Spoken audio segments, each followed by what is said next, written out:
Olá, olá, talentosos! Como é que é? Como sempre, estamos de volta com mais um vídeo aqui do canal Talentosos e sejam todos bem-vindos. Hoje estaremos falando sobre a indústria musical. Se você não sabe o motivo de estarmos a falar sobre este tema hoje, eu te recomendo que vejas o vídeo anterior, o vídeo que aparece aqui nesse card, que é onde nós mencionamos que falaríamos no próximo vídeo sobre a indústria musical. E lembra que no próximo vídeo vamos falar sobre a questão de direitos autorais, depois vamos falar sobre regalias e depois falaríamos sobre a questão de distribuição, ou seja, distribuição musical. Okay? Então, antes de continuarmos com esse vídeo, se você não é inscrito no canal, já sabes o que fazer. Subscribe, deixe sempre aí um like para alertar ao YouTube que este conteúdo é relevante e assim ele pode entregar para mais pessoas. E se você não me conhece, meu nome é Nzuzi Felipe, a.k.a. M Felipe. Eu sou cantor e compositor musical, além de outras coisas que eu faço. Mas, tal como mencionei no vídeo passado, isso aqui é o mais essencial para este canal, para esse contexto. Então, agora sim, acho que estamos prontos para começar o vídeo.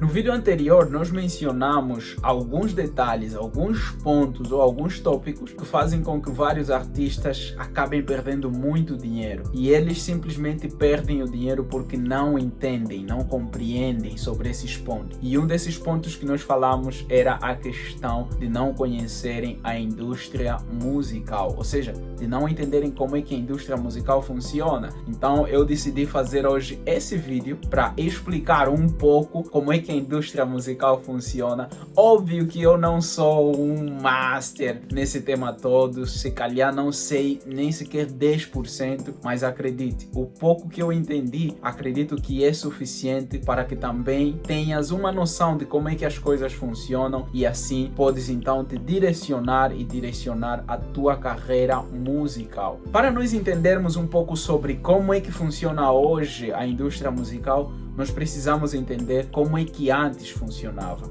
E eu decidi separar essa parte de como é que a indústria funcionava por 4 tópicos principais. Através desses 4 pontos principais, nós vamos conseguir entender como é que a indústria musical funcionava. O primeiro ponto dessa parte é gravadoras predominantes. Ou seja, como é que funcionava a questão da gravação musical antes, da maneira mais tradicional, como é que ela funcionava, como é que esse ambiente todo era desenrolado. As gravadoras musicais, elas eram as principais instituições que se responsabilizavam a fazer a gravação, divulgação, faziam assinatura de contratos, faziam incluso assinatura de gerenciamento de toda a carreira artística e também se responsabilizavam na realização de shows e turnês. Essa era a responsabilidade das gravadoras e basicamente os artistas trabalhavam com uma espécie de contrato, não é? Ou seja, contrato mesmo, não espécie, mas trabalhavam com um contrato e nesse contrato eles então recebiam parte de tudo que se ganhava através de tudo que se fazia. Digo parte, não recebiam tudo, obviamente. Então, quando tu pensares num artista bem famoso daquelas épocas, não pense que todo o dinheiro que ele recebia, por exemplo, em shows,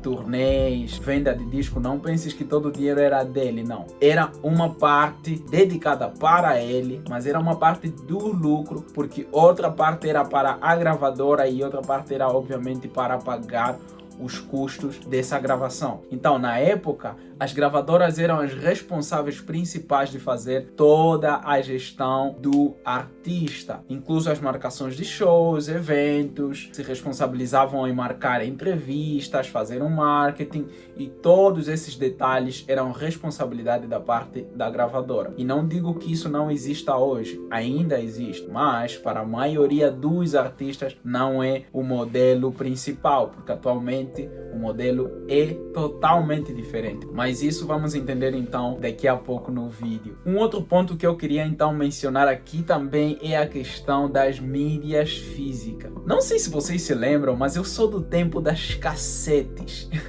Eu sei que o pessoal que é um pouco mais velho é do tempo do vinil, aquele disco grande, preto, esse que tá a aparecer aqui, né? mas eu sou do tempo das cassetes de fita, essa que tá a aparecer aqui. E no tempo das cassetes, então era tudo bem interessante, porque para tu ouvires música precisavas ter uma cassete. Sem essa cassete tu não conseguias ouvir música. Depois começaram a aparecer os discos, tá? Os discos esses, os mais pequenos, os CDs. Só depois é que começaram a aparecer já às vezes músicas gravadas em cartões de memórias, em pendrive, dispositivos de armazenamento. Mas anteriormente eram através de fita cassetes, vinis e os CDs. E essa distribuição então se fazia como? Através de vendas, não é? E até existia muito essa questão da pirataria, porque nem todo mundo tinha a possibilidade de comprar um disco e faziam o quê? Ou seja, um disco original, não é? Que era muito caro. Então as pessoas preferiam simplesmente comprar um disco pirata. Eu me lembro que já fiz cópia de vários discos. Existia até uma funcionalidade no Windows, que já não me lembro exatamente como se chamava, mas acho que chamávamos ripar um disco, algo assim, que era basicamente copiar o conteúdo de um disco para outro. E muita gente fazia isso, muita gente pirateava e muita gente até sobrevivia de música pirata, de discos piratas, porque simplesmente esse era o método que se utilizava para fazer a distribuição da música,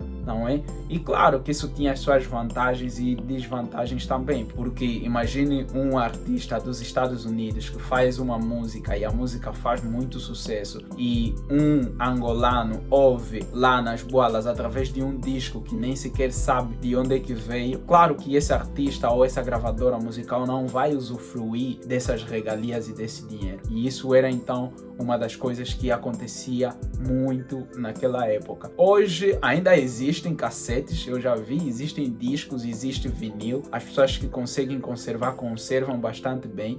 Acredito que ainda existem empresas que produzem mesmo os discos físicos, mas já não é o comum, ok? Já não é o comum e talvez daqui a um tempo nem sequer existam mais. Um outro ponto que eu quero mencionar aqui também no vídeo era a questão das publicidades. Antes, as músicas eram divulgadas através de rádios e televisões. Esses eram os principais meios que as gravadoras utilizavam para fazer então essa divulgação. Muita gente, quando pensava em divulgar uma música, quando lançava uma música, o sonho dessa pessoa é que essa música tocasse na rádio, é que essa música passasse na televisão. Então eram os meios mais fáceis que o pessoal tinha para divulgar a música, rádios e televisões. E eu acredito que para muitos de nós essa realidade ainda é muito fresca, porque até hoje eu conheço muita gente, muitos artistas que se preocupam bastante em passar na televisão ou passar na rádio, porque é a forma mais fácil que tem para divulgarem as suas músicas, não é? Então isso aqui não é novidade para ninguém, mas também digo que já não é a melhor opção. Agora existem outras formas que são mais práticas e mais comuns e até chegam a ser muito melhor para se fazer a divulgação das suas músicas, não é? E todos nós sabemos de que se trata, mas vamos falar isso já daqui a pouco. O último ponto que eu queria mencionar aqui sobre como funcionava a indústria é a questão então dos lucros que eram compartidos. Já mencionei um pouco disso no princípio. Como é que funcionava antes? Digamos que eu tenho muito talento, ok? Eu tenho muito talento, eu canto muito, mas eu não consigo gravar nenhuma música sozinho na minha casa porque eu não tenho condições nenhuma. Não tenho materiais, não tenho consolas de áudio, eu não tenho micros de qualidade de condensador que consigam captar a minha voz. Eu não posso fazer a minha produção musical completa. Então eu preciso de uma empresa que faça isso, eu preciso de uma gravadora para fazer isso. Então a gravadora se responsabilizava em fazer tudo isso e já que a gravadora é que fazia, eu apenas vou com o meu talento, com a minha voz e canto. É óbvio que na hora da repartição dos lucros, a gravadora vai ter que pegar uma parte, o músico fica com uma parte, mas também temos que contar a parte do capital que foi investido. Porque, por exemplo, a publicidade na rádio ela é cara, a publicidade na televisão é cara, a gravação é tudo caro. Os materiais que se utilizavam para fazer a gravação antes eram muito caros, eram inalcançáveis. Então se precisava investir, precisava de um investimento e depois então nas vendas, nas turnês, nos concertos e tudo que se fazia, se conseguia então recuperar a parte do investimento, caso conseguissem, claro, e depois disso então era parte para a gravadora e parte para o artista, mas o artista não ficava com todo o dinheiro. Temos aqui esses 4 pontos, não lembre, então aqui tu podes ler para que entendas. Agora a questão é, como é que funciona a indústria musical atualmente? O primeiro ponto que eu quero realçar aqui é a independência artística. Antes, se um músico precisava de uma gravadora para poder ser cantor, para poder ser conhecido no mundo, hoje um músico no seu quarto, com um computador, uma placa de som ou então um audio interface, um microfone, ele é totalmente capaz de produzir uma música e fazer com que essa música gere dinheiro. Claro que é um processo amplo, é um processo longo, mas é possível fazer isso. Hoje os artistas são mais independentes porque nem todos eles precisam de grandes indústrias musicais. É óbvio que se um artista chega a ser um pouco mais famoso, chega a ser muito conhecido, vai necessitar de coisas mais grandes. Então aí entram algumas empresas para se calhar gerir uma parte da sua carreira, mas hoje os artistas são muito independentes. Podem começar as suas carreiras musical sem interferência de ninguém, sozinhos, fechados no seu quarto. E o outro ponto que eu quero mencionar aqui é a questão da digitalização. Lembras que antes nós precisávamos de discos, cassetes, vinis para fazer a distribuição da música? Hoje já não é necessário. Hoje a tua música pode ser ouvida em qualquer parte do mundo sem precisar mover nada físico, porque simplesmente através das plataformas de streaming, através das redes sociais, através de toda a internet nós conseguimos partilhar as nossas músicas, conseguimos fazer com que qualquer pessoa em qualquer canto do mundo, desde que tenha acesso à internet, possa ouvir a nossa música. Ou até não, nem sempre precisa ter internet, porque se alguém fazer o download da música, pode ouvir a música offline, no seu telemóvel, claro, no seu celular.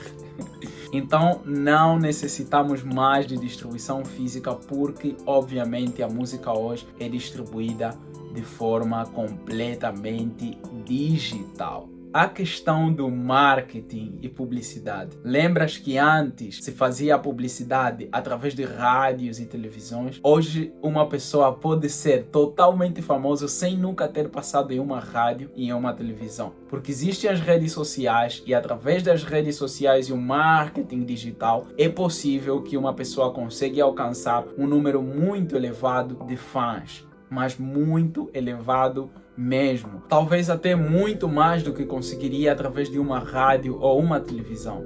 Porque se um canal de televisão tem os seus espectadores em apenas um país, ou talvez 2, 3 países, as redes sociais estão em todo o mundo. Quer dizer que a minha música tem mais facilidade de alcançar qualquer parte do mundo através das redes sociais do que através de uma rádio ou uma televisão. Uma emissora de rádio, ela é local, embora que existam algumas rádios por satélites que são também internacionais, mas claro que pouca gente hoje fica aí pegado numa rádio há muito tempo a ouvir música. Hoje as pessoas preferem ouvir através das plataformas de streaming, preferem ouvir através do Spotify, preferem ouvir através da Apple Music ou então no YouTube. Eu, por exemplo, utilizo muito o YouTube para ouvir música. O que antes se fazia através de rádios e televisões, através de outro tipo de publicidade, talvez banners e outras coisas, hoje se faz através das redes sociais e através do marketing digital. A questão de lucros. Se antes o músico pegava uma percentagem daquilo que a gravadora disponibilizava, porque a gravadora precisava de uma parte para ela e uma parte para o investimento feito, ou seja, para pagar os custos. Hoje o músico, claro que também faz um investimento, não é?